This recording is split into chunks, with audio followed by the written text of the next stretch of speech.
Welcome to my channel, where the scariest stories come to life.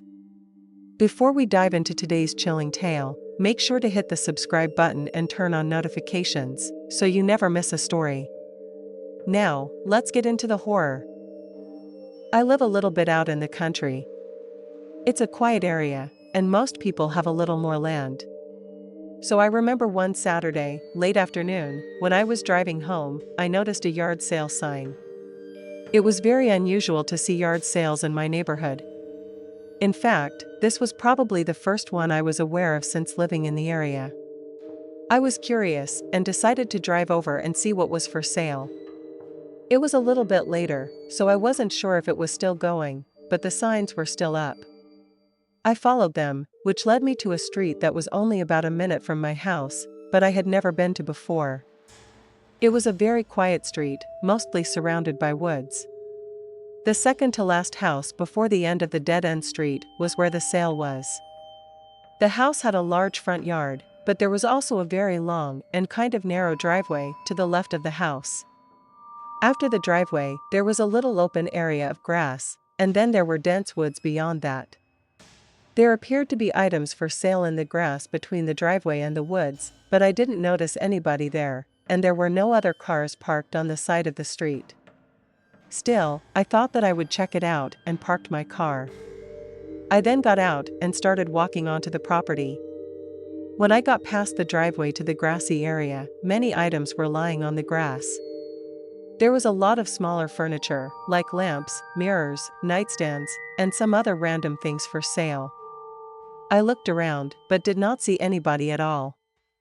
I wondered where the owner was, if they had gone inside or ended the sale or something. I thought about just leaving.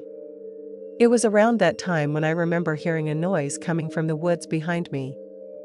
It just seemed like a person. The noise didn't really seem like it would be an animal. I looked over and thought that I saw a man moving from behind some trees to another set of trees. The woods were dense, so I didn't see well at all, but there did appear to be a man. Was this the owner of the sale? I couldn't help but feel kind of creeped out by this. Why would he be in the woods? After not hearing any noises for a few seconds, I started walking away. It didn't seem like I should be there anymore, so I started walking down the driveway to leave. When I made it about halfway, I heard more noise from the woods behind me. I looked over my shoulder and saw a man emerging from it. He was looking at me and started to walk in my direction. At first, I kept going, but when I made it to about the very end of the driveway, I turned around and stopped. The man was still looking at me, without any kind of expression on his face, and was walking towards me. I asked him if this was his yard sale. When I did, the man didn't say anything at all. He just kept walking towards me. It was really weird. So at that point, I continued walking to my car parked on the other side of the street. I got to my car and went inside, and when I did, the man had now made it out to the street. I quickly drove away and went home. The whole thing seemed kind of odd to me, but just a few days later, I read on Facebook that a man had been caught in connection with an assault in the area.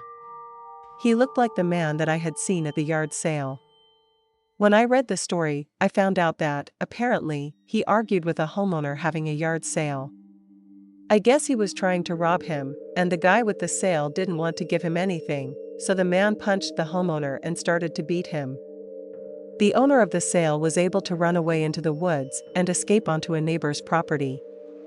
When I realized this, I also realized that I must have gotten there a very short time later. I feel lucky that the man didn't chase after me. A few years ago, I moved into this one neighborhood. I was living alone and renting a house because I worked in the area. I no longer live there, but I remember the creepiest thing that happened while I did. A few weeks after I moved into the house, one of the neighbors had a yard sale. The street that I lived on had quite a few houses. I hadn't met any of the neighbors yet, and nothing strange had happened up to that point. The yard sale was at the house directly across the street and one house to the left, I'm pretty sure. It was a Friday, and I walked over from my house to the yard sale. There were a few other people there, and the house belonged to a lady named Ruth. I talked to her for a short time while I was there. As I was in her front yard looking through her things for sale, I noticed the house next door, which was directly across the street from mine. Inside one of the windows, I noticed a man looking out and staring at me. It was a little weird, so I looked away and continued going through the things for sale. A few minutes later, I noticed the man was still in the window staring at me. It was really strange. Soon after, I picked out a couple of things to buy. I went up to Ruth, and we talked briefly. She was really nice. I told her how I had recently moved in. Then I left her yard and headed back to my house, but while I was crossing the street, I couldn't help but notice the man was still looking at me, only now from another window. I found this really odd, but I just went back home. A few hours later, in the early evening, I noticed from my front window that the man was now outside in his yard. He was walking around, and I noticed him looking over at my place a few times. This was starting to seem really odd, but I tried to ignore it. I didn't notice the guy for the rest of the day. That night, though, I woke up at 2 o'clock in the morning. The first thing I heard was a knocking on my front door. I had no idea who it could be. When I got up and looked out of a window, it was my neighbor from across the street, the same man who had been staring at me.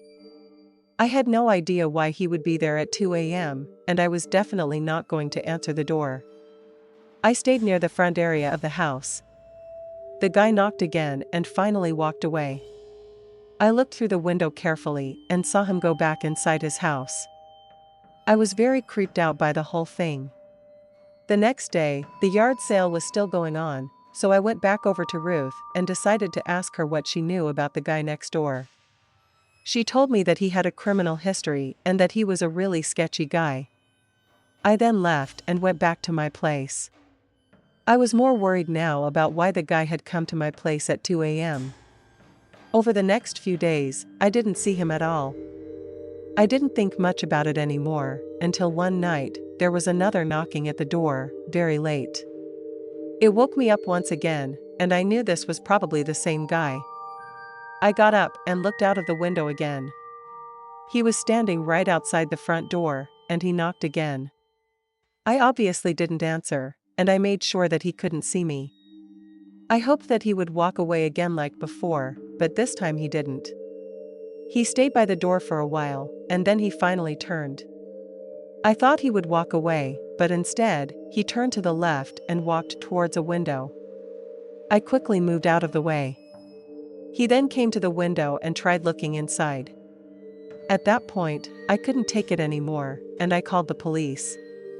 The guy stayed at the window for a short time, then moved to the side of my house. I could no longer see him and just hoped that he wouldn't break in. I didn't hear or see anything else until the police got there. When the police arrived, they found the man walking into my next-door neighbor's yard. He claimed that he simply had the wrong address and was going to a friend's house. It didn't make any sense, because he literally lived across the street. He went back to his house, and I was nervous something like that would happen again, but thankfully it didn't. The guy only lived in that house for about another month and then moved. Where or why he moved, I'm not sure, but I'm really glad that he did. I still don't know what his plans were. Thanks for sticking around till the end. If you enjoyed the story, don't forget to give the video a like and leave a comment with your thoughts. And if you haven't already, hit that subscribe button and turn on notifications so you never miss a terrifying tale. See you in the next one.